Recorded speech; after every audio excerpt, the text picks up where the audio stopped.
Today's episode is all about the state of the music industry, and we're joined by the one and only Will Page. He is a fellow at the London School of Economics. He's an author of Tarzan Economics and Pivot, and he was the former chief economist at Spotify.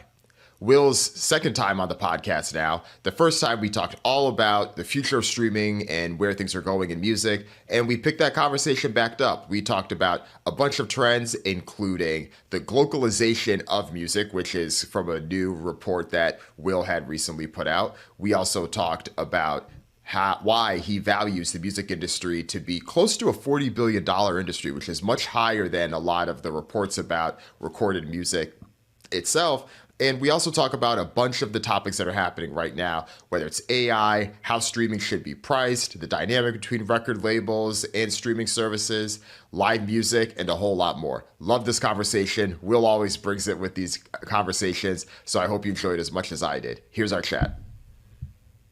All right, today we have the one and only Will Page with us, who is recording from a beautiful location. I know if you're listening to the pod, you can't see, but Will, tell us where you are right now. So great to be back like a boomerang on Trapital, Dan. And I'm coming to you from the Platoon Studios, part of the Apple company. Platoon is a label services company which is owned by Apple. They're doing great stuff with artists like Piano Music from South Africa. And the best place I can describe to you here, it's like a TARDIS if you've ever seen Doctor Who. There's a tiny door in this Tallyard music complex in North London, just behind King's Cross. And when you enter that tiny door, you enter this maze of the world-class spatial audio recording studios of Apple. And it's an honor they've given me this location to come to Trapital today. Well, we're going to make the best of it here. And it's always great to have you on because last year's episode felt like a state of the industry episode. And that's where I want to start things off this year with this episode. A couple months ago, you put out your post in your Tarzan Economics where you said that this industry is not a $25 billion industry the way others say. You say, no, this is almost a $40 billion industry. So let's break it down. How did you arrive there and what's the backstory? I get goosebumps when you say that. You think like 10 years ago, we were talking about a $14 billion business and now it's a 40, excuse the slurred Scottish pronunciation, but let's just be clear, from 1-4 to 4-0. How did that happen? Well, the origins of that work, and you've been a great champion of it, Dan, is for me to go into a cave around about October, November and calculate the global value of copyright.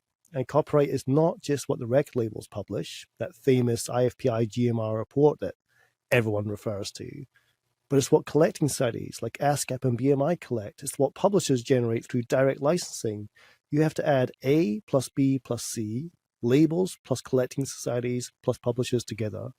Then the complex part, ripping out the double counting and doing all the add backs. And you get to this figure of 39.6 billion, which, as you say, you round it up, it begins with a 4. And I think there's a few things that we can kind of get into on this front. I think, firstly, we should discuss the figure. I'll offer you a few insights there. Secondly, I think we should discuss the division. And then thirdly, I want to cover the physical aspect as well. So if you think about the figure, we've got 39.6 billion.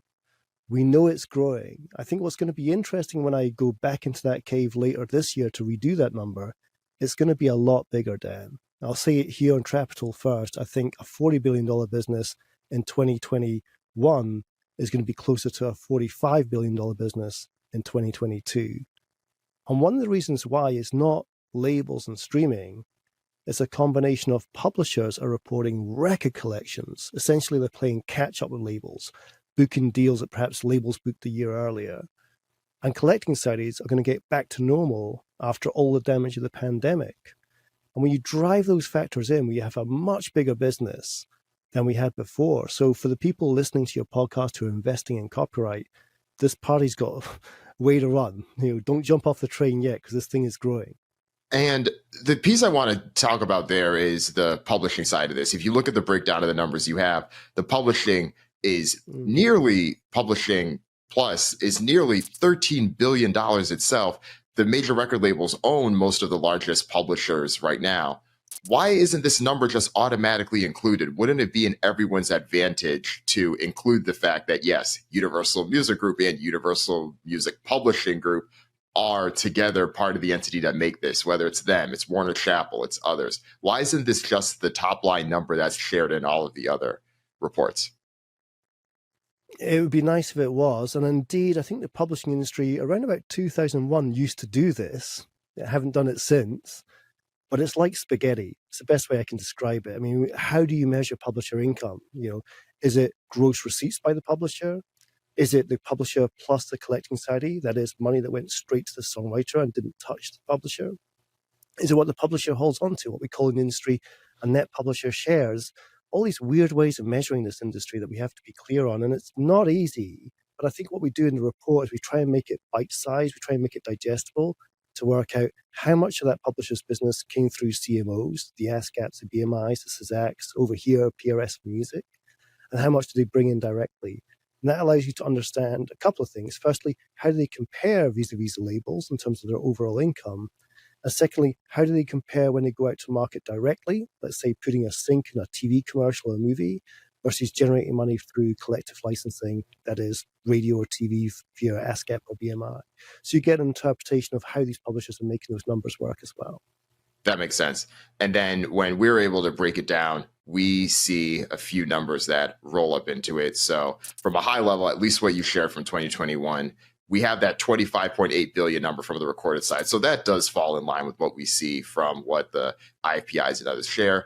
10 billion from the publishing, and then you do have the next 3.5 and then a little sliver there for royalty free and for the publisher's direct revenue that doesn't come from the songwriters.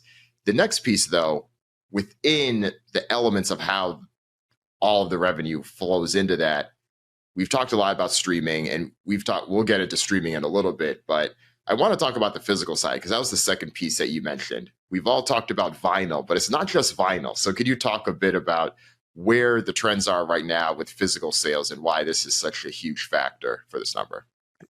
Who'd have thought on a Trapital podcast in May 2023 we'd be talking about physical as a second topic on the agenda? But it's worth it. I mean, it's not a rounding error anymore. It's not chump change. In America, physical revenues, largely vinyl, outpaced the growth of streaming for the second year straight. It's not as big as streaming, but it's growing faster, and it has been growing faster for 2 years now. That's crazy. Here in the UK, the value of physical revenues to the UK music industry has overtaken the value of physical to Germany. Quick bit of history. For years, decades, Germans used to buy CDs. That's fallen off a cliff. They've given up on CDs. Whereas over here in Britain, we've all started buying vinyl again. So the value of vinyl in Britain is worth more than the value of CDs to Germans. That's type of stuff you didn't expect to see. And if you go out to Asia, you see the CD market still strong. You still got people who buy more than one copy of the same CD of the same band. Don't ask me to explain the rationale for that, but it happens and it moves numbers.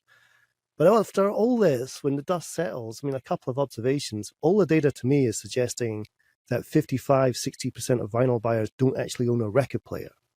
So I think it was Peter Drucker who said, the seller rarely knows what they're selling. And I don't think you're selling intellectual property or music copyright here. What we're actually selling is merchandise. You know, Taylor Swift, I got an email from Taylor Swift's team saying they've got a marble blue vinyl coming out this week. Now we're talking about vinyl in the same way we used to talk about stonewashed jeans. Marble blue. This is like the fourth version of the same 11 songs, priced at $29.99. Let's just figure that out for a second. I'm willing to give you $10 a month to access 100 million songs on streaming services, but I'm also, it's the same person, I'm also willing to give you $30 to buy just 10 of them. This is expensive music, and I might not even be listening to it because I don't even have a record player. This is the fascinating piece about how we're calculating this stuff, because the vinyl sales and all of that has been reported widely as a great boom to the industry, and it has been. We've seen the numbers, and in a lot of ways, it brings people back to the era of being able to sell the hard copy of the thing itself. But it's much closer to selling a t-shirt or selling a sweatshirt or selling some type of concert merch than it actually is the actual physical medium itself. So it'll be fascinating to see how that continues to evolve, how that embraces as well. On your side, though, as a personal listener, do you buy any vinyls yourself that you don't listen to that you just keep on display? Or it's like your shoe collection, isn't it? Yes, right, is the answer to that. But no, I mean, I will say that I got 3,000 funk records in the house, and they're all in alphabetical chronological order. So if they haven't been listened to, at least I know where to find them. That's fair. That makes sense. So let's talk about the third piece of this, and that's the division of this. So you have the Mm. B2C side and you have the B2B side. Can we dig into that? Sure. This is, I think, the backdrop for a lot more of the sort of thorny conversations happening in the music industry just now. You may have heard that in the UK, we've had a 3-year-long government inquiry into our business. We had the regulator turn over the coals. And so there's a lot of interest in how you split up this $40 billion piece of pie. Who gets what? And the division I'm going to talk about here is labels and artists on one side and songwriters and publishers on the other side. As it currently stands, I would keep it simple and say 2/3 of that $40 billion goes to the record label and the artist, 1/3 goes to the publisher and the songwriter. Now, when I first did this exercise back in 2014, it was pretty much 50-50. And when you see things which are not 50-50 in life, you're entitled to say, is that fair? Is it fair that when a streaming service pays a record label $1, it pays the publisher and the songwriter around 29 cents? If you're a publisher and a songwriter, you might say that's unfair because I'm getting less than them. I have preference issues and I have envy issues with this division. Well, let's flip it around. If you look at how B2B world works, licensing at the wholesale level, let's say you're licensing the BBC, for example. If your song's played on the BBC, you're going to get £150 for a play. £90 goes to the songwriter and the publisher. £60 goes to the artist and the record label. Now, is that fair? Why does the publisher win in the B2B market, but the record label wins in the B2C market?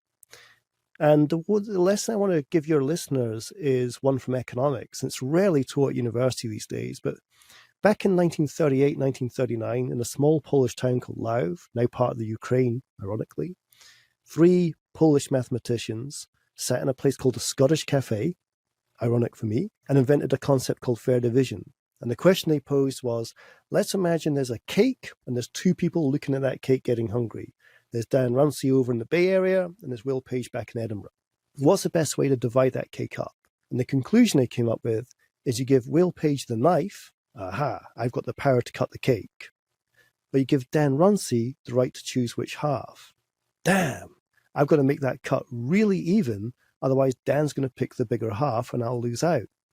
And this divide-or-chooser model gave birth to the subject of fair division. And it simply asks, what makes a fair division fairer? How can I solve for preference? How can I solve for envy? I want that slice, not that slice. I'm unhappy because Dan got that slice and not that slice. There's a whole bunch of maths in this. You add a third person, it gets more complex. But I just want to sow that seed for your listeners, which is when we ask questions like, why is it the label gets $1 and the publisher gets 29 cents? There's got to be some rationale why. Who bets first? Is it the label that bets first or the publisher? Who commits most? Is it the label that commits most marketing spend or the publisher? These types of questions to do with risk often help answer questions of fair division, or to quote the famous Gang Starr song, who's going to take the weight? Somebody's got to take a risk when you play this game. And perhaps there's a risk-reward trade-off, which is telling us who gets what share of the spoils. Let's unpack this a little bit because it's easy to see, may not be fair, but it's easy to see why the record labels get preference on the B2C side because, as I mentioned before, the record labels have acquired a lot of the publishers, and especially in the streaming era, they were prioritizing that slice of the pie, their top line, as opposed to what essentially is a subsidiary of their business, the publishing side. Why is it flipped with sync? How did that dynamic end up being that way? That's an anomaly, which is actually blatantly obvious. You just don't think about it. And the way it was taught to me is anyone can record a song, but only one person can own a song. So I think let's give an example of, I don't know, a Beach Boys song, where I could ask for the original recording of that Beach Boys song to be used in the sync, or I could get a cover band. So let's say I got $100,000 to clear the rights to that song, and the initial split should be 50-50. If a covers band is willing to do a version of it for $10,000, the publisher can claim $90,000 of the budget and get the option. If the record label objects and says, well, I wish you used a master, well, you got a price under the $10,000 to get the master in. Let me give you a quick example, Dan, to show how this works. One of my favorite sort of movies to watch when you're bored and killing time is The Devil's Wears Prada. Great film. And in that Classic. film, there's a song by Seal called Crazy. incredible song, timeless. That guy has, timeless hits to his name, but it's not him recording it. Now, what might have happened in that instance is the film producer's got 100,000 to get the song in the movie, and he's looking to negotiate how much you pay for publishing, how much you pay for label. Now, if the label is getting, argumentative, wanting more and more, and the publisher is happy with a certain fee, well, the film producer's got an option.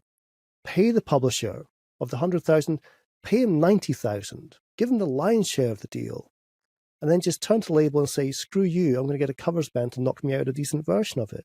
And this happens all the time in TV films, in commercials. You'll hear covers of famous songs, and quite often what's happening there is you've got to pay the publisher the lion's share of your budget, and then just cough up some small change to get a covers band to knock out a version. And it's just a great reminder, Dan, of anyone can record a song, but only one person can own the song. That is the author. And that's why negotiating and bargaining power favors publishers in sync over the record labels. That makes sense. And as you're saying that, I was thinking through 5, 6 other examples of cover songs I've seen in popular TV shows and movies. And this is exactly why. It's always car commercials. For some reason, every car commercial's got a cover of a famous song. You think, remember that weird Scottish guy down Runciad on Trapital? Yeah, that's what's happened. The publishers pulled the rug from under the record label's feet at the negotiation table. Let's switch gears a bit. One topic that I want to talk about, and I actually gave a talk recently, and I referenced you from this term and its use in music, was the glocalisation of music, and why this is happening and what it means for Western music, specifically in the US. But first, if you could define that term and explain why this is so important in music right now. Well, I'm so excited to be on Trapital talking about this because we are now officially published by London School of Economics. So I'm going to make my mum and dad proud of me at last. Backstory: paperback of my book Tarzan Economics, retitled to Pivot. Apparently, W.H. Smith's Travel and Hudson Travel said books with economics in their titles don't sell in airports, so we've rebranded the whole book to Pivot, and it's in airports, which is a result. That book, that paperback, came out on the 6th of February, and that night I was on the BBC One show, and they had this great, happy, clappy, family-friendly story they wanted to bounce off me. They said, hey, Will, isn't it great that the top 10 songs in Britain last year were all British acts? For the first time in 60 years, Britain got a clean sweep of the top 10 of the music charts. I said, curb your enthusiasm because we're seeing it elsewhere. The top 10 in Germany were all German. Top 10 in Italy were all Italian. Ditto France. Ditto Poland. And if you go to Spain, the top 10 there were all Spanish language, but largely Latin American. So it's not just a British thing that we've seen this rise of local music on global streaming platforms. We're seeing it everywhere. Cue some gulps and embarrassments live in the TV studio, but I made my point. And I came out of that interview thinking, well, if that stunned them, it's going to stun more people. And I set about working on a paper called Glocalisation, which with a Scottish accent is hard to pronounce. Let's see how you get on with it. Not localization and not globalization are merging the two by definition and by practice. Glocalisation. I teamed up with this wonderful author, Chris Dalla Riva, who'd be a great guest on your show. He did a wonderful blog piece you may have read called Why Is There No Key Changes in Music Anymore? It's a really beautiful piece of music writing. And there isn't. Nobody uses key changes in the conclusion of songs. And we set out to do this academic study to explain to the world what's been happening in music and why it's relevant to everyone else. And what we saw across 10 European countries was strong evidence of local music dominating the top of the charts in these local markets on global platforms. Now, history matters here. We didn't see this with local high street retailers. America, British, Canadian music dominated those charts. We still don't see it in linear broadcast models like radio and television. It's still English language repertoire dominating those charts. But when it comes to global streaming, unregulated, free market global streaming, we see this phenomenal effect where local music is topping the charts. And, you look at what does it mean for us, English language countries like ourselves, it means things get a little bit tough. It means exporting English language repertoire into Europe becomes harder and harder. Maybe I'll just close off with this quite frightening thought, which is Britain is one of only 3 net exporters of music in the world, the other 2 being your country, the United States, and Sweden, thanks to a phenomenal list of Swedish songwriters and artists. And I can't think of the last time this country's broken a global superstar act since Dua Lipa in 2017. Dan, we used to knock them out 1-2 a year. 2017 was a long time ago, and it's been pretty dry since. And that's a great point for the people that work at record labels and other companies making decisions too, because there's been so much talk about hip hop's decline, but so much of that is focused on how this music is categorized. And a lot of it's categorized solely on what is considered American hip hop. But if you look at the rise of music in Latin America, which has been one of the fastest growing regions in the world, most of that music is hip hop. Bad Bunny considers himself a hip hop artist. You just brought up this example of Polish hip hop being one of the most popular genres there. So when we think about how different genres get categorized, which genres get funding, let's remember that key piece, because hip hop is this culture and it's global, and that's going to continue. So let's make sure that we are not taking away from a genre that is really one of the most impactful and still puts up numbers if we're categorizing it in the right way. Damn straight. I mean, I think genres are often like a square peg trying to fit into a round hole. And in a paper published by London School of Economics, I was honored to use that line that I think I said on Trapital last time, which is rap is something you do, hip hop is something you live. Rap could be the genre, hip hop could be the lifestyle. Maybe what those Polish acts getting to the top of the charts are doing is representing a lifestyle, but they're doing it in their mother tongue. Well said. Agreed. This is something that's been top of mind for me as well, because technology in general has a way of making regions and making people in particular regions closer together than it does making the world bigger. It's like, in a sense, technology can make the world seem bigger, but it actually makes it seem smaller, right? And I think that algorithms and the bubbles that come from that are another symptom of this. But this is going to have huge implications for Western music. You mentioned it yourself, all of these markets that are used to being export markets, when they no longer have the strength to be able to have those exports, how does that then change the underlying product? How does that then change the budgets, the expectations of what you're able to make? Because if you're still trying to maintain that same top line revenue, you're still trying to maintain those airwaves you have, it's going to cost you more money to do that, because you can't rely on the few Western superstars that you have to get that. You have to have the equivalent of a superstar, or at least a middle tier star, in every region that you once had strong market share that you could export in.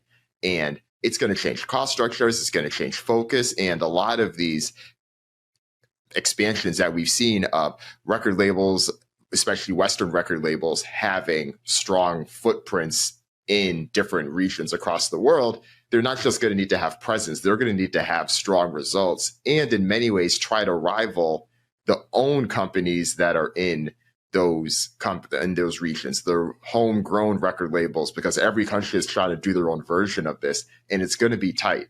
This is one of the challenges that I think is only going to continue to happen. You're opening up a real can of worms. I get pardon to your listeners for getting excited here. Day of publication, first time I've been able to discuss it on air, but I know I'm onto something huge here. You've just illustrated why. Just a few remarks.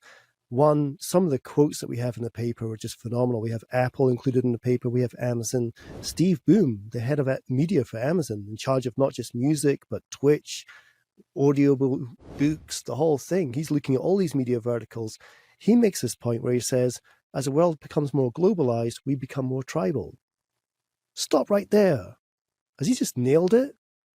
What's happening here? The economist can only explain so much. This is what's so deep about this topic. I want to toss it to the anthropologist, the sociologist, to make sense of what I've uncovered.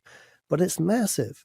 Now let's take a look at what's happening down on the street level with the record labels and the consumers. You know, the record labels are making more money, and they're devolving more power to the local offices.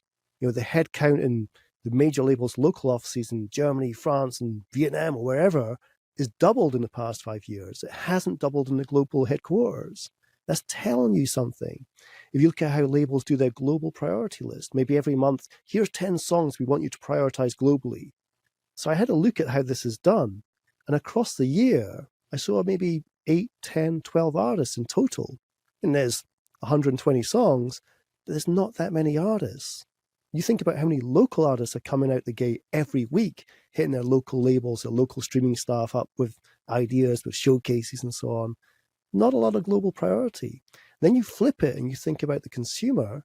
They've had linear broadcast models for 70 years where you get what you're given. I'm going to play this song at this time, and you're going to have to listen to it. FM radio, TV shows.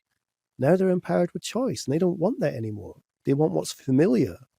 They want what comforts them. They want their own stars performing in their own mother tongue, topping those charts.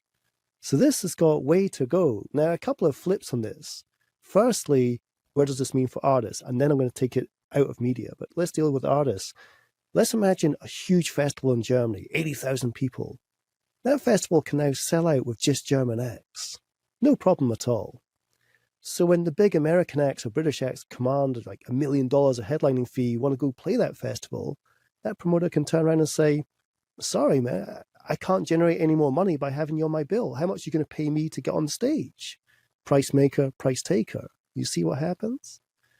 And then the last thing, and there's so much more in this paper for your listeners to get to, and let's please link to it, and I'll take questions live on your blog about it as well. But there's a great guy called Chris Deering, the father of the Sony PlayStation. Did you play the Sony PlayStation back in the day? Were you a fan of the PlayStation? Oh, yeah. PS1 and PS2. Yeah. Okay. So you're an OG PlayStation fella. So he's the father of the PlayStation, and launching the PlayStation in the 90s and into the noughties, he offered this observation, which is when they launched SingStar, which was karaoke challenge in the PlayStation, he says, we always discussed why the Swedish version of SingStar was more popular in Sweden than the English version. Sounds intuitive enough. Let me break it down. Gaming back then was interactive. Music was not. You interacted with your PlayStation. That's why you killed so much time with it. Music was just a CD in a plastic case that broke your fingernails when you tried to open it. That's how the world worked back then.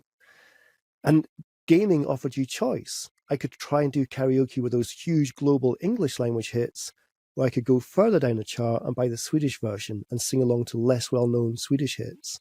And the consumer always picked the Swedish version. So as a bellwether, as a microcosm, what I think Chris Deering was teaching us was, we saw this happening in gaming long before you started seeing it happen with music. 20 years ago, when it was interactive content, which gaming was, music wasn't, and consumers had a choice, which gaming offered and music didn't, they went local. Today, Dan, we're dealing with music that's A, interactive, and B, offers choice. And what we're seeing is local cream is rising to the top of the charts. And we're seeing this across multimedia as well. We're seeing it in the film industry too.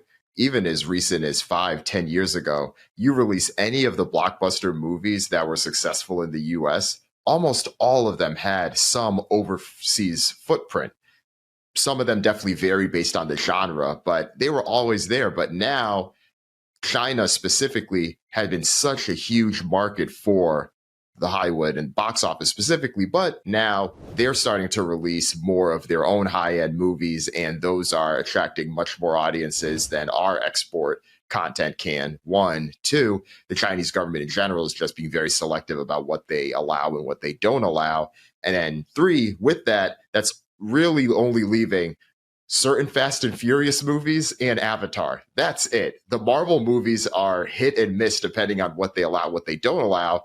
And it's just crazy to see the implications that has had for Marvel Studios, for everyone else in Hollywood as well, when you think about it. And we're seeing this across multimedia. I think there's a few trends here that makes me think about. One is population growth in general, and just where those trends are and how different corporations can approach the opportunity. Because I look at Nigeria, you look at Ethiopia, these are some of the fastest growing countries in the world. And you look at the music that is rising more popular than ever, whether it's Amapiano or it's Afro beats, that's only going to continue to grow. And that's only from a few regions in the huge continent of Africa. So when we're thinking about where success is going to come from, where that lines up with infrastructure, people have been saying it for years, but the reason that we're seeing the growth in Africa, the growth in Latin America, the growth in a lot of these markets is this trend of glocalization, and it's only going to increase. So if we're thinking about where we want to invest dollars, where we want to build infrastructure in the future,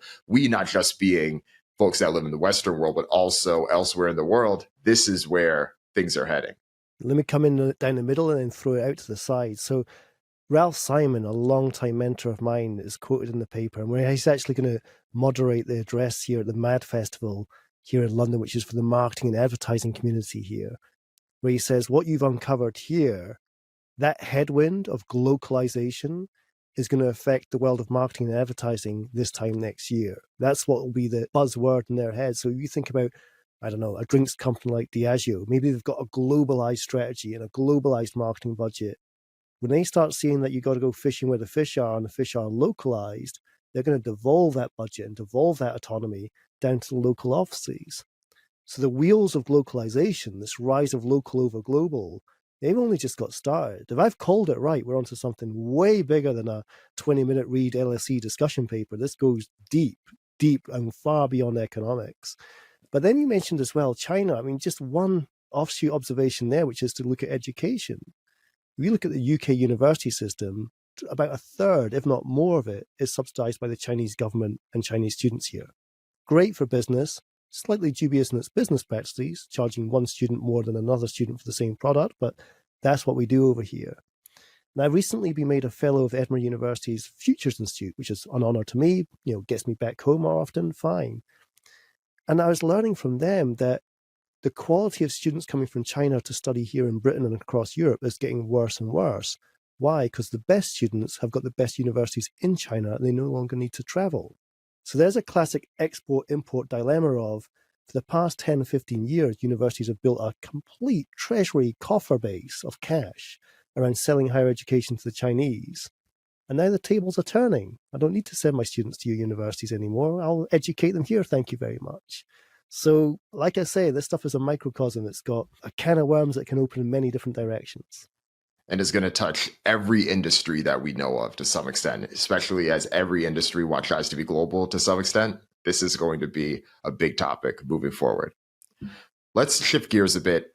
One of the terms that was really big for us that came from our podcast we did last year, we talked about herbivores and we talked about carnivores.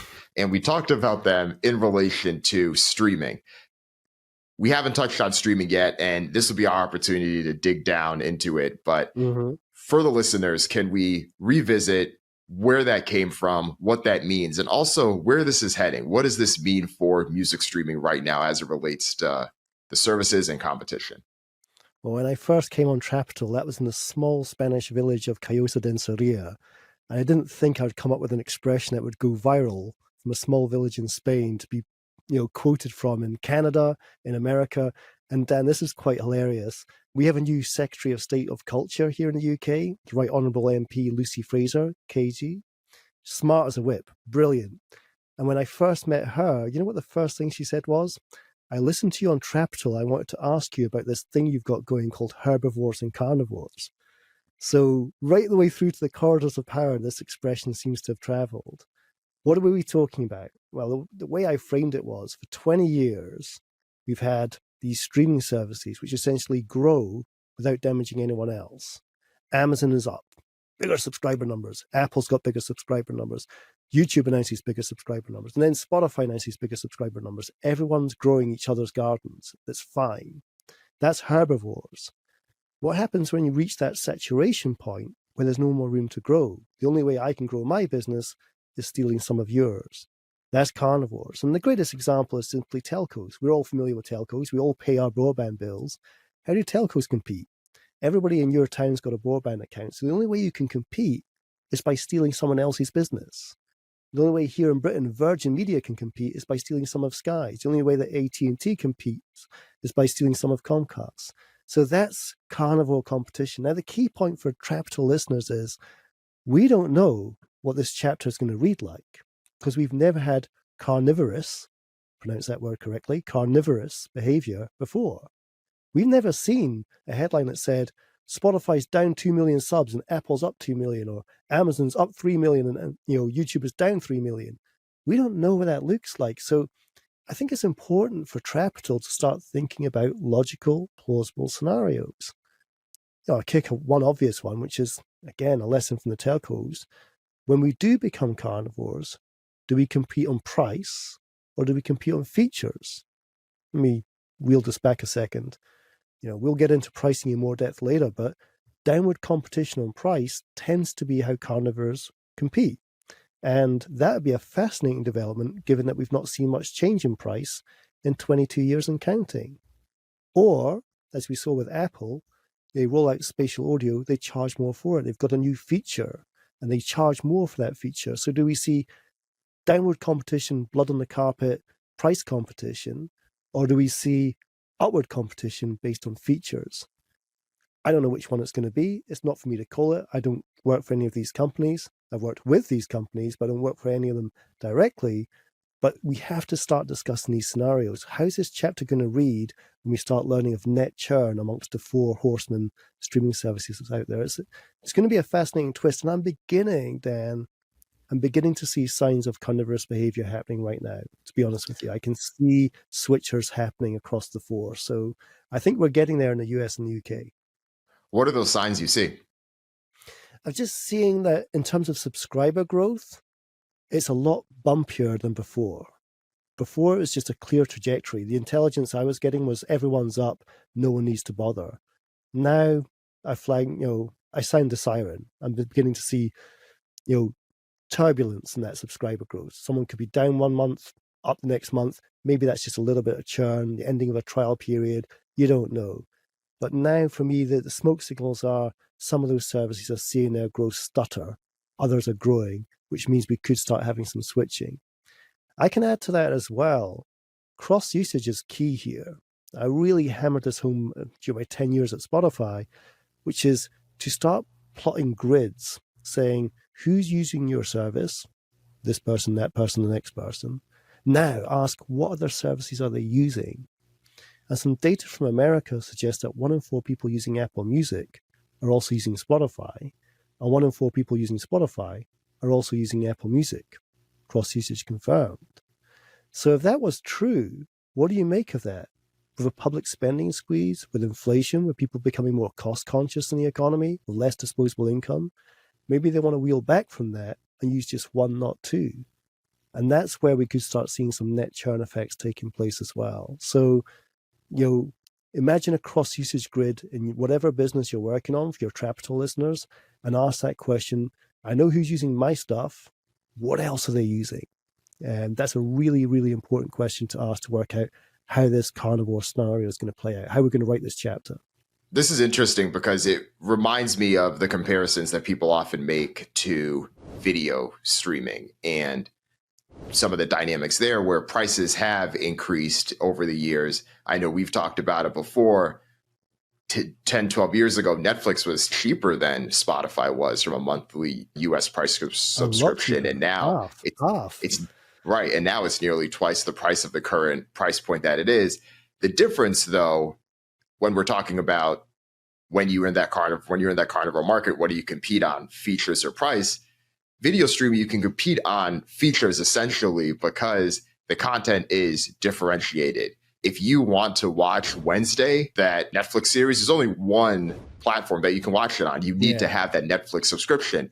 But in music, it's different because if you want to listen to SZA's SOS album that's been dominating the charts, you can listen to it on any of these services. So because there are fewer and fewer limitations, at least if your main goal from a consumption perspective is to listen to the music, how do you then differentiate, which I do think can put more pressure on price, which is very interesting because there is this broader pricing debate that's happening right now about why prices should be higher. And we've seen in the past 6+ months that Apple has at least raised its prices. Amazon has done the same, at least for new subscribers. Spotify has announced that it will, but hasn't yet. And this is part of that dynamic because on one hand, you have these broader economic trends as you're calling them out. But on the other hand, you do have the rights holders and others pushing on prices to increase. And then you have the dynamic between the rights holders and then the streaming services about who would then get the increased revenue that comes. So there's all of these fascinating dynamics that are intersecting with this herbivore shift to carnivores. For sure. Let me just go around the block of those observations you offered us, all relevant, all valid, and just pick off a few of them. If we go back to Netflix, I think Netflix has not a herbivore, I'm going to talk about alcohol here because it's late in the day in the UK, a gin and tonic relationship with its competitors. That is, if Dan Runcie doesn't pay for any video streaming service, and let's say Netflix gets you in, and I'm the head of Disney Plus, I say, well, thank you, Netflix. That makes it easier for me to get Dan to pay for Disney Plus too. They complement each other. They are genuine complementary goods. They might compete for attention, who's got the best exclusive content, who's going to renew the Friends deal, whatever, who's going to get Fresh Prince of Bel-Air on. That could be a switch of piece of content too. But when you step back from it, it's gin and tonic. It's not different brands of gin. That's really important technology, which is they've grown this market of video streaming. They've increased their prices, and the same person is paying for 2, 3, 4 different packages. If I add it up, I'm giving video streaming about 60 quid a month, and I'm giving music streaming 10. And the 60 is going up and the music is staying flat. So it's bizarre what's happening in video streaming because the content is exclusive. Back to how do music carnivores play out? Again, could we see it play out in features? I listen to Apple because they've got classical, and I listen to Spotify because they've got Discover Weekly. Is that plausible? Personally, I don't buy it, but you can sow that seed and see if it takes root as well. I think just quick pause on Apple as well. I think 2 things there. They've launched Apple Classical. That's a very, very good example of differentiating a product because it's a standalone app, like podcast is a standalone app. The way I look at that is you can go to the supermarket and buy all your shopping. You can get your Tropicana orange juice, you can get your bread, get your eggs, get your meat, get your fish. Or you could go to a specialist butcher and buy your meat there instead. And Apple Classical for me is the specialist butcher as opposed to the supermarket. And they're offering both in the same ecosystem. It'd be incredible if they preload that in the next iOS update and give 850 million people an Apple Classical app. Imagine if they did that for jazz, my friend. Imagine if they did that for jazz. Just, if Apple's listening, repeat, do that for jazz. So there's one example. The other example from Apple is to go back to bundling. We talk about $9.99 a month. I chewed your ear off about this topic last time I was on your show. Just to remind your listeners, where did it come from? This price point in pound sterling, in euro, in dollar that we still pay for on the 20th of May, 2023. It came from a Blockbuster video rental card. That is, when Rhapsody got its license on the 3rd of December 2001, not long after 9/11, a record label exec said if it costs $9.99 to rent movies from Blockbuster, that's what it should cost to rent music. And 22 years plus on, we're still there. Ran over. But what does this mean for bundling strategies? How much does Apple really charge if I give $30 a month for Apple One, which is TV, music, gaming, news, storage, and fitness, all wrapped up into one price? Now, there's a famous Silicon Valley investor called James Barksdale. Don't know if you've heard of him, from the Bay Area where you're based. And he had this famous quote where he said, "Gentlemen, there's only 2 ways to make money in business: bundling and unbundling. What we've had for the past 10 years is herbivores unbundling. Pay for Netflix, don't pay for Comcast. Pay for Spotify, don't pay for your CDs. Fine. What we might have in the next 10 years is carnivores bundling, which is a pendulum swings back towards convenience of the bundle and away from the individual items. So Apple, take $30 a month off my bank balance, please. Take 40. All I want is one direct debit. I don't care about the money. I just want the bundle. And I don't want to see 15 direct debits every month. I just want to see one." I think that's a very plausible scenario for how the next 10 years is going to play out as we shift from herbivores to carnivores. And the bundle benefits the companies that have the ability to do that, right? You can do that through Amazon Prime and get your video, your music, your free shipping, or whatever is under that umbrella. You can do that through Apple. You mentioned all the elements under Apple One. Spotify has some element of this as well, whether it's exclusive podcasting and things like that. So you're starting to see these things happen.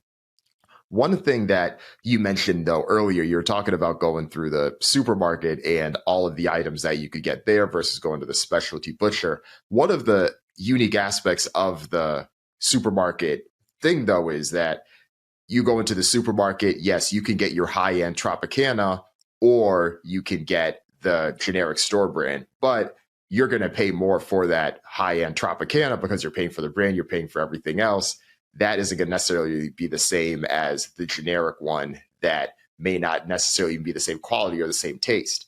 We're seeing this a bit in the streaming landscape now, and some of the debates that were happening. You've heard the major record label executives talk about how they don't necessarily want their premium music, they see their content as HBO level, and it's being in a playlist next to rain music, or it's next to your uncle that is playing some random song on the banjo, and they're getting essentially the same price going to the rights holders for that song.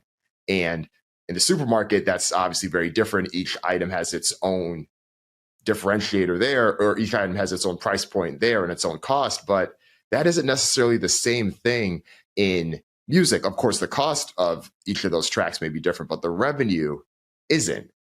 So that's going to be, or that already is a whole debate that's going on right now. Do you have thoughts on that? Well, you tossed up Tropicana. Let me go grab that carton for a second. It's one of the best economic lessons I ever learned was visiting a supermarket in America. Because it's true to say that when you go into one of your American supermarkets, an entire aisle of that precious shelf space is dedicated to selling inferior brands of orange juice next to Tropicana. Just very quickly, what's happening there, the undercover economist, if you want, is a bargaining power game. Tropicana knows the reason Dan Runcie pulled the car over, got the trolley, went into that supermarket is to get a staple item of Tropicana and other stuff by the time he gets to the till. Tropicana could be $5. By the time he gets to the till, he spent $50. So their subscriber acquisition cost contribution is really high. They're getting you into the mall. What you do once you're in the mall is anyone's business, but they got you in. Otherwise, you would have gone to the deli across the street. So they could say to the supermarket, I'm going to charge you $7 to sell that Tropicana for $5 in my supermarket. Supermarket knows this. They know that Tropicana's got the bargaining power. So they counter by saying, here's an entire shelf space of awful brands of orange juice to curb your bargaining power to see if the consumer wants something different. Now, is this Will Page taking a stupid pill and digressing down Tropicana alley? No. Let's think about this for a second. Today, Dan, there's 100,000 songs being onboarded onto streaming services. Is there anybody marching up and down Capitol Hill saying we want 100,000 songs? No. The floodgates have opened and it's all this content. 2 new podcasts being launched every minute. All this content.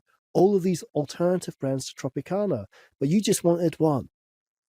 And I think the record label's argument here is that one carton of Tropicana is worth more than everything else you're offering by its side. So we want to rebalance the scales. Now this gets really tricky and very contentious.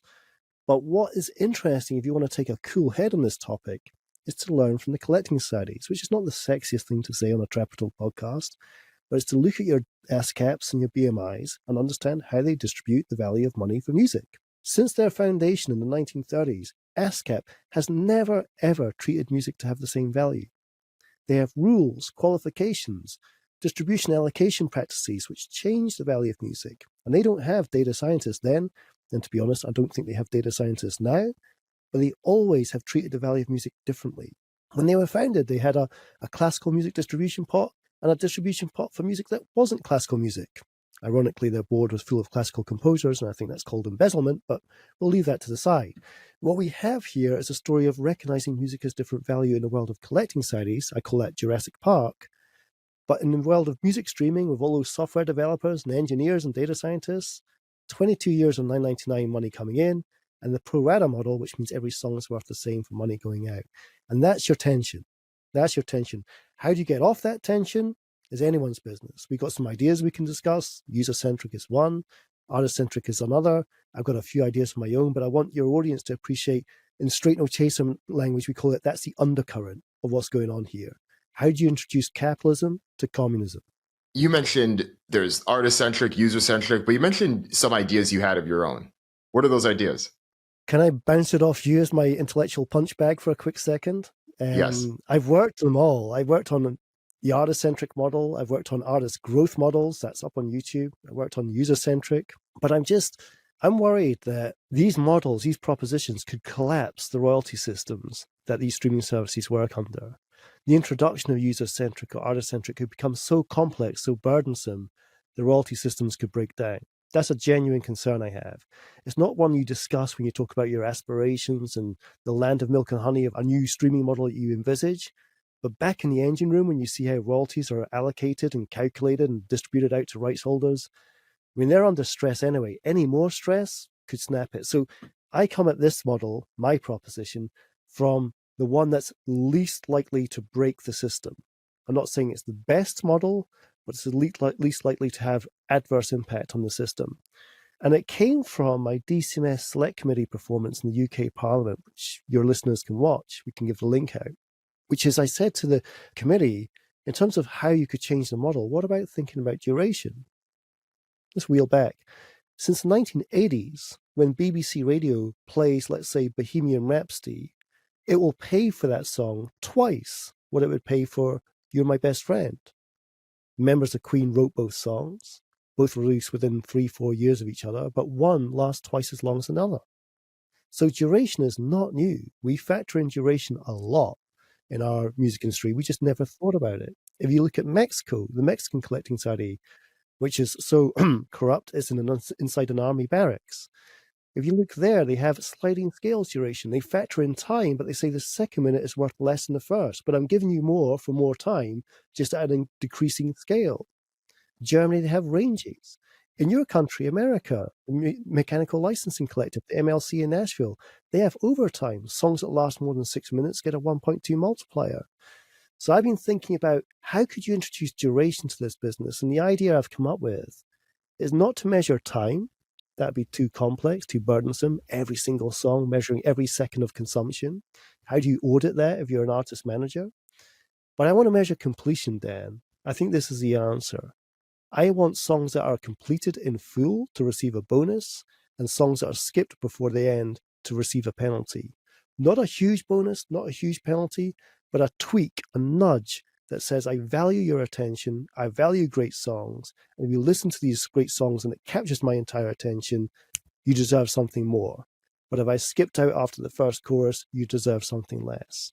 I think that small nudge is a nudge in the right direction for this industry, and it wouldn't break the systems.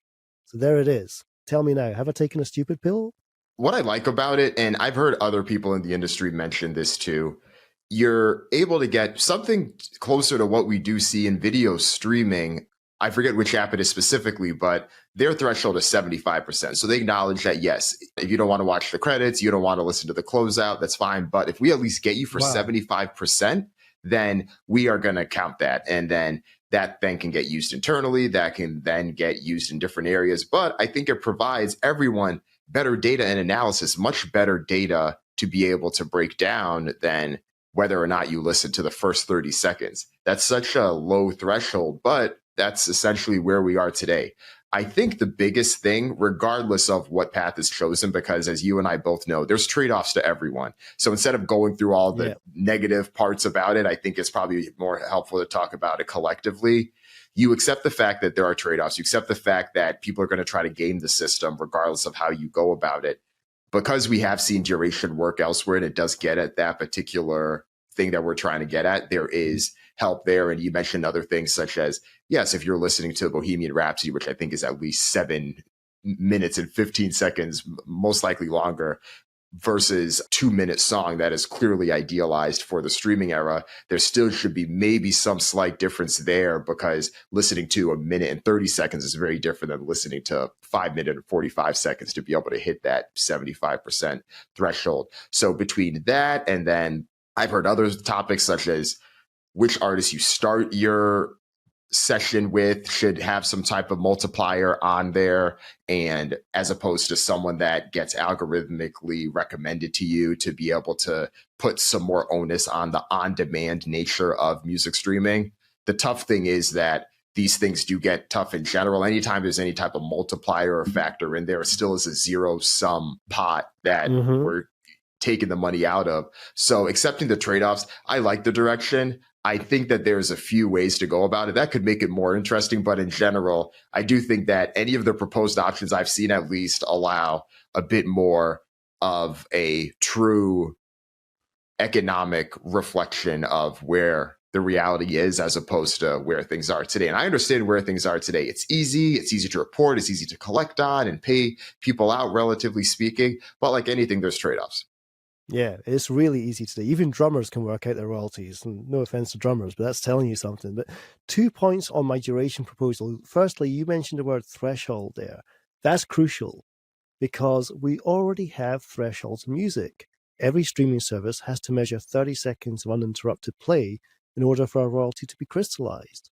So I'm just adding a second threshold. I'm not reinventing the wheel. There's low marginal cost here. I'm just saying, give me the threshold of completion. I don't care how long the song is and how much of that song was consumed. Just tell me, did it get to the finishing line? Yay or nay? And remember that threshold has anomalies, as I tell in the book Pivot and previously as a hardback Tarzan economics. That 30-second threshold is like the tail wagging the dog. You're seeing songs are getting shorter and the choruses are moved to the front. Why? Because I got to hook you for 30 seconds. I don't care what happens after 31 seconds. Just give me 30 seconds. And why should I write a longer song when I'm not incentivized to do so? So the grass isn't greener back on the other side of the fence. There's problems with our current model. And I think a way of like steering it back towards an attention economy is going to help music win, given Netflix says that sleep is their biggest form of competition, but also valuing the art of songwriting. Let's get back to the song. Let's put the artist back in the haystack and focus on the art, the creative process a bit more too, and reward that when it's consumed in its entirety. Second thing and final thing to wrap up on, Dan, can I quickly tell you about a wedding I was at recently? Yeah. Well, I love weddings because you get to wear your kilt. That's always a nice talking point. But I also love them because you get to speak to bands. I always forget to speak to the bride and groom. I just drift over to the band after the reception's over and chat to the band instead. And I was at a wedding recently, and the band was there, and they played Celebration by Kool and the Gang for the bride and the groom. They played a second song for their parents to come and join on the dance floor. Then the band went into a 2-hour, 15-minute medley, non-stop, right away through the evening, didn't stop. It's like, wow, the band were tight. Went over to them at the end of it, said, drums, bass, you were in syncopation. I could see, like, you really are a tight band, but what on earth were you doing a 2-hour, 15-minute medley? And they said, it's TikTok. Nobody wants to hear complete songs anymore. And my pint glass dropped to the floor when they said that. I was like, Scots people don't drop their drinks, but I dropped on this occasion because, what did you say? It's TikTok. Nobody wants to hear a full song. They just want snippets. So we just do medleys instead. And that, forget the economics and the legal arguments, that makes me worried about which path music is currently on right now. We're in an attention economy, and I think it's got a little bit warped. We've got to straighten up on the tracks. So I think this proposal's got legs. That wedding from that story from that wedding you went to, that's like the Steve Lacy example, right? He went to his concert. His concert has been doing very well because of his song Bad Habit, but then the people that are at his show, the fans that are there, they could only recite that one instance of the song that's on TikTok. I don't Not even the whole this. song. Just that instance of the song that are on TikTok. Granted, Steve Lacy's been making music for a while. It wasn't all the fans that were there. But with this influx of him not being able to perform in bigger venues, people want to hear this song. It's one thing for years. We've become accustomed to musicians performing for audiences that only know their hit singles or the one that got the music video. But now a lot of them are experiencing hearing their fans only repeat back that one moment that went viral on TikTok. What's this? It's called verse 2. If you stick around long enough, you'll hear a third one as well. You know, it made me also just play that one off with me here, which is that famous Fleetwood Mac clip that blew up on TikTok. Guy hanging off the back of the truck, drinking a bottle of soda, singing Dreams, a 1981 song by Fleetwood Mac. It's 34 seconds. Couple of things. Firstly, that had about 90 million views, but had 843,000 impersonations on TikTok of people hanging off the back of a truck, pretending to sing a Fleetwood Mac song. But secondly, could you have a Gen Z millennial go and pay like £120 to see them at Wembley Stadium, the cost of a streaming service for a year, who's only ever consumed 34 seconds of their repertoire? I mean, that's not implausible, right? What type of world are we living in? Albums, and sometimes that's all it takes. Sometimes that's all it takes, right? In some ways, the fact that we saw that much user-generated content from it, hundreds of thousands, as you just shared in that example, is huge, but it's crazy. And this is actually a good transition to talk about AI, because so much of the AI music that is relevant and has been top of discussion has been based off of popular artists we know. We're talking about the AI that's based on a viral song from the Drake and the Weeknd. Granted, that song got a lot of buzz, especially when it first came out. I don't know how many repeat listens it's gotten since, but that's not necessarily the point. None. The point more so None. Exactly. 20 million streams from 20 million listeners. Nobody streamed it twice. Trust me. You gave it at least one stream, though, right? You got to give it a blessing. Right. What was your thought? Well, I'm going to hand the torch over to Jessica Powell, the founder of Audio Shake, who I think is the most exciting company in music tech right now, and point your listeners towards her Substack blog posting, which is this whole Drake weekend thing isn't it just a fuss over a remix, paraphrasing the title. And it's a beautiful, that woman is inspirational, but she can write. She can write, which is like grabbing you by the lapels and shaking 7 shades of shit out of you. She really uses the power of the pen to express her words, to go back to remix culture. So I think, inspired from her work, I would say 2 things here. I think the thorny legal issue that's going on here is consent. We've had remix culture for years. We've had computers involved in music creation for years. We need to see that in a continuation. But if you think about the language of deep fakes, if I could manipulate the voice of Dan Runcie and put that over a record without his consent, that's a red line. You know, I'm not being paranoid here, but there's a line that cannot be crossed. Dan Runcie did not say those words. A computer generated those words. You could be liable for those words. How do we solve that? And that's not just music. That's a whole spectrum of issues out there in society today that are going to be affected by that. Music is a bellwether. It's a microcosm. It's the one that always gets hit first, but the rest are racked and stacked and ready to tumble. But on the positive side, if you flip it from risk to opportunity, if we think about catalog uplift for a second, that is, how can the release of new content drive demand in old content? As I've been saying to record labels since 2018, that's the secret sauce. That's what you're trying to crack. The purpose of a new album is not just make that new album a splash, get it to the top of the charts, make sure you're in today's top hits. It's, can you get the new fans to go back and listen to the old content? For some artists it works, for others it doesn't. Do you fix what's broken or work with what's fixed? The greatest example is an artist that I'd love to hear on Trapital, Eminem, needs no introduction. When I look at his streaming data, all he needs to roll out of bed, fart and burp on Spotify, and his catalogue goes through the roof. His new content has got nothing to do with new content. It just inspires people to go back to the late 90s and early noughties and all those releases, which were so big back then. The new content's great, no disrespect, but it's like a reminder that there's this amazing catalogue that you want to hear again and again. And it's a valuable catalogue because that stuff is already recouped. A catalogue dollar is worth way more to the bank account than a frontline dollar. There are other artists who can't make it work. And it's just, for me, what happens if AI music solves that secret source of catalogue uplift? So here in the UK, here at Platoon Studios, I'm next door to Noel Gallagher from Oasis. And there was recently an AI-generated Oasisly, which is getting Noel Gallagher and Liam Gallagher back together again. Artificial intelligence achieved this. Human beings can't achieve this. The 2 brothers don't get along. But AI solved it. That's cool. And Liam gave it a thumbs up. It's like, I love this. Rocking. Good stuff. I'm not offended by AI. I embrace this. What did we see? No, a small spike in the AI version, a big spike in the Oasis catalogue.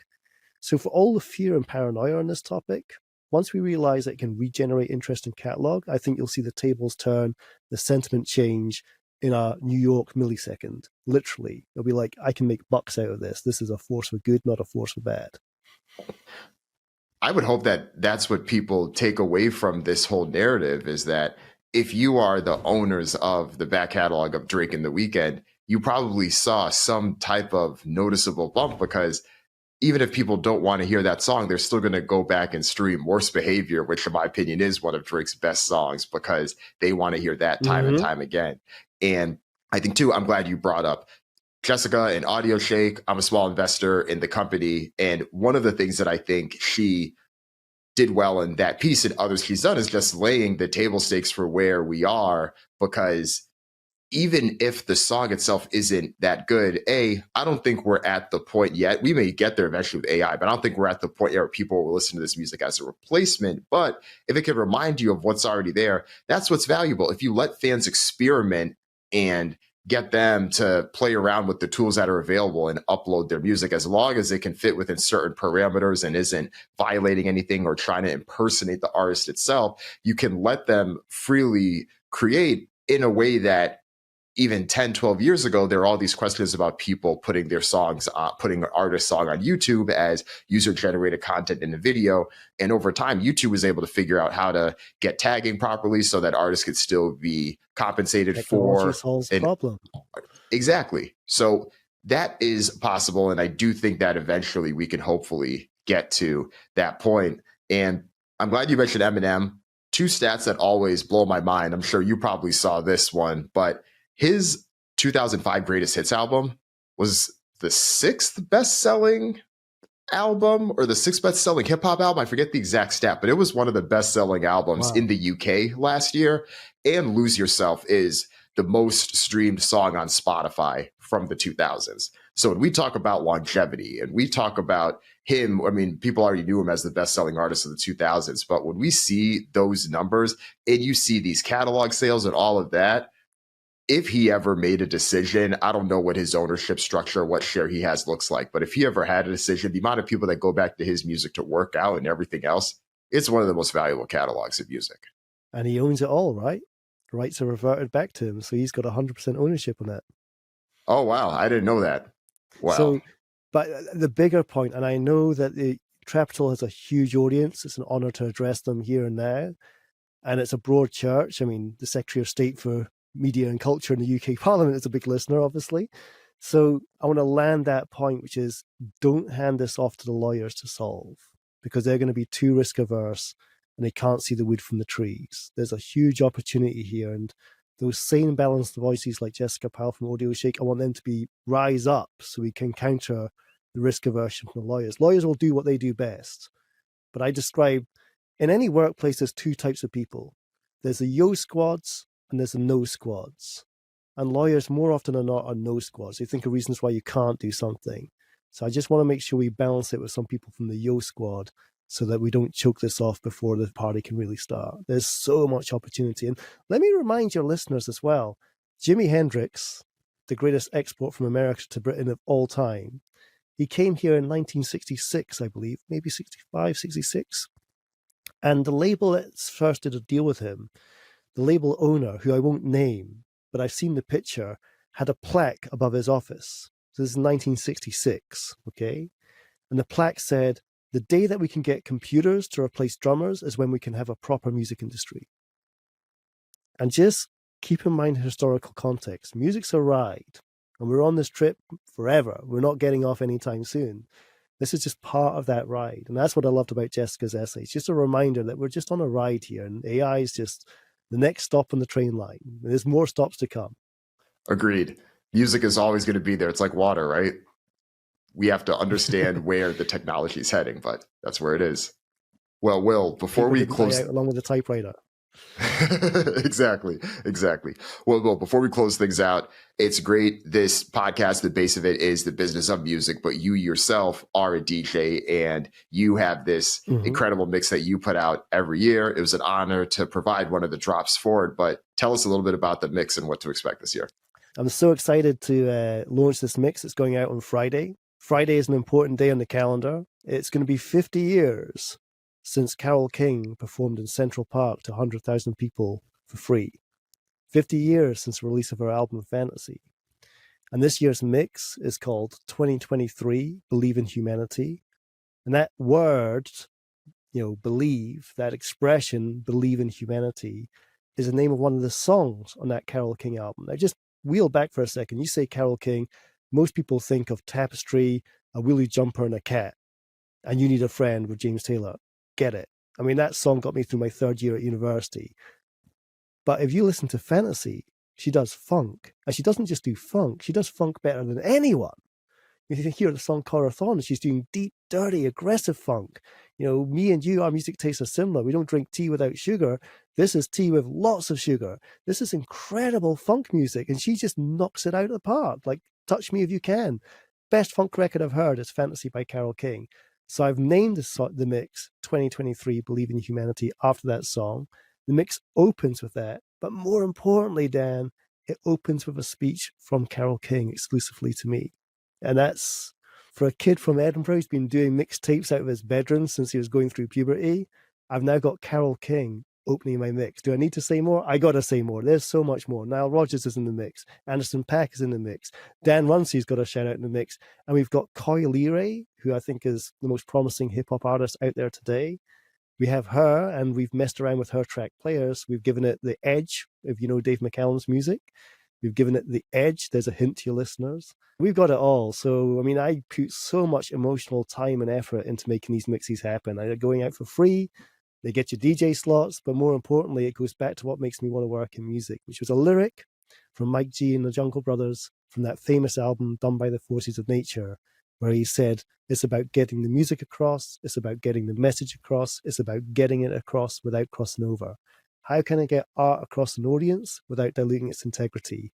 And it's such an honor to have this mix drop in this Friday to do just that and to have Carole King open it. I mean, that's made my year. We're not even into June yet. That's special. That's special. Well, we're excited to drop that and share it as well, especially around the time this episode comes out. So please share that link once it's ready. And Will, as always, it's been a pleasure. We covered so much in this episode. And before we let you go, where can people follow along to stay tuned with you for the next post that you put out, for the next thing that you publish? Where can they stay to follow along? Sure. I mean, a couple of tags. Firstly, the website, tarzaneconomics.com. I mean, I built that to be a resource for industry professionals, for students alike, so they can navigate the spaghetti of this music industry.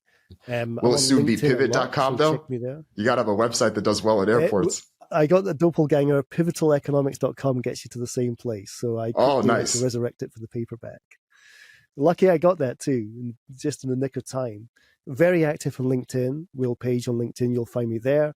And then also on Twitter, it's Will Page Author as well. But yeah, when this mix drops, it'll be great to get feedback from Chapter listeners. So please comment and please share. Get the music across without crossing over.